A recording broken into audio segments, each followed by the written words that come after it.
All right, today we're jumping into a really fascinating story. It's about a wise master, his student, and, well, a single shocking act that's going to make you question everything you think you know about compassion and wisdom. This is all about learning to see beyond the surface. So, let me ask you this right off the bat. When you hear the phrase, a heart of stone, what comes to mind? Cruelty, right? Coldness? But what if it's something else entirely? What if that heart of stone is actually a sign of profound wisdom? That's the puzzle we're going to try and solve today. Okay, so picture this. You've got this master, a guy everyone knows is just the kindest, most benevolent person around. And then one day, you see him do something so shocking, so seemingly cruel, that it completely shatters everything you thought you knew about him. Well, that's exactly where our story kicks off, and we're seeing it all through the eyes of his housekeeper, who is, to put it mildly, completely baffled. So let's get right into it. Part 1 is all about this test, this cruel-seeming test. And believe me, when you first hear about it, it makes absolutely no sense. So here's what happens. The master's wife dies. And what does he do? He takes her into the woods and just buries her. That's it. No ceremony, no religious rites, no prayers for her soul, nothing. Now, from the housekeeper's perspective, and let's be honest, from our perspective too, this is just unbelievably cold. It feels cruel, disrespectful. I mean, how could this kind man do something like that? And that quote from her really hits the nail on the head, right? I never thought the kind master could be so iron-hearted. Her words are basically our words. It's that instant judgment we make when we only see the surface of things. She sees what happened, but she has absolutely no idea why it happened. And that's the normal way of looking at the world, isn't it? Okay, but here's the twist. As the story unfolds, we start to realize that the housekeeper, and probably us too, we're missing the point completely. This whole thing isn't really about what the master did. It's about how we see what he did. And this chart really breaks it down beautifully. You've got two totally different ways of seeing. On one side, you have the housekeeper. Her gaze is all about the surface, right? She makes a quick judgment, and she's left feeling confused and troubled. Then you have the master's gaze. This is totally different. It sees a deeper purpose. It's intentional, it's clear. We're not just talking about looking at something. We're talking about a fundamentally different way of perceiving reality itself. So what do we call this special way of seeing? The original text uses a term, ling dong, which we can translate as the spirited gaze. And no, it's not about your eyes darting around. It's about seeing the world from your true inner nature, a way of seeing that isn't clouded by all the fog of anger or desire or judgment. It's basically wisdom in its purest, most active form. And this is the big aha moment. That so-called iron-hearted act, it wasn't cruelty, not even close. It was a lesson. A very specific, very carefully designed test for just one person, his star student, a guy named Saman. You know, this kind of weird, unconventional teaching method might seem bizarre to us, but it's actually a classic move for truly wise people, for sages. They just don't play by the same rulebook as the rest of us. They operate on a whole different level. Think about it. When you picture a sage, you probably imagine someone super calm, maybe a little gentle, someone who always does the right thing according to society.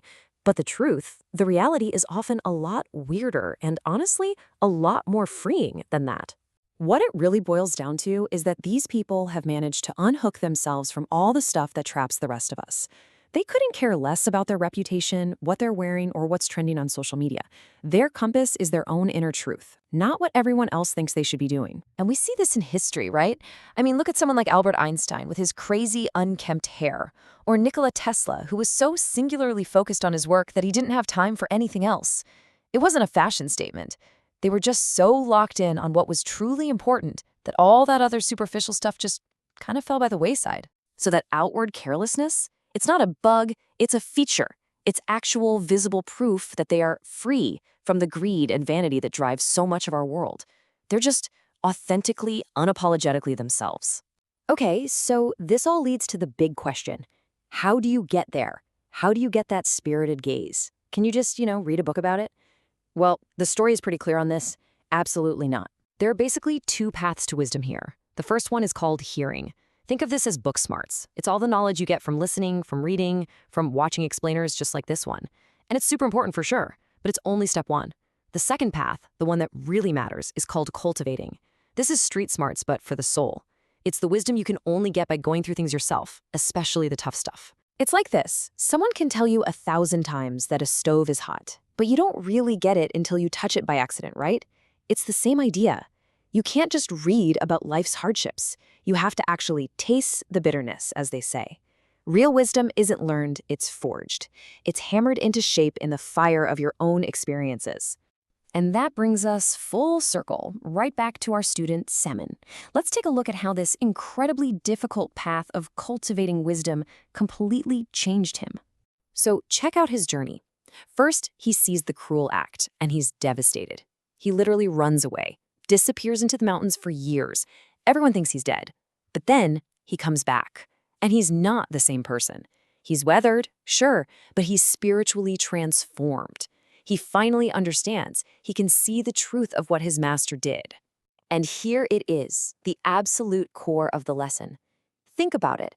If the master had just done the ceremony, someone would have just watched. He would have stayed a student. But by doing nothing, the master created this huge empty space, this spiritual void.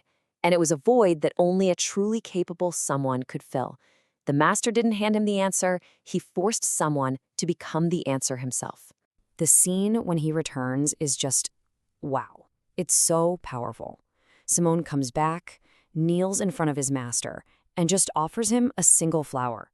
No big speech needed. That one gesture says everything. Thank you, I understand, I respect you. His body might be stiff and worn out from years of meditating in the mountains, but his spirit, it's practically glowing. So the ultimate takeaway is this. What looked like the coldest, most heartless act of abandonment was actually the exact opposite. It was the deepest, most compassionate form of teaching imaginable. The master trusted his student enough to throw him into the deep end, to let him get lost in his own confusion, because he knew that was the only way for him to find his way to true wisdom. And that really leaves us with something to think about, doesn't it? Our world moves so fast. We're constantly reacting to the surface of things. That blunt email we got, a weird decision our boss made, a friend who suddenly goes quiet.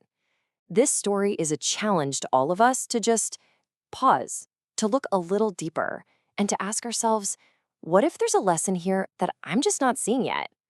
What surfaces in your own life might you be misreading?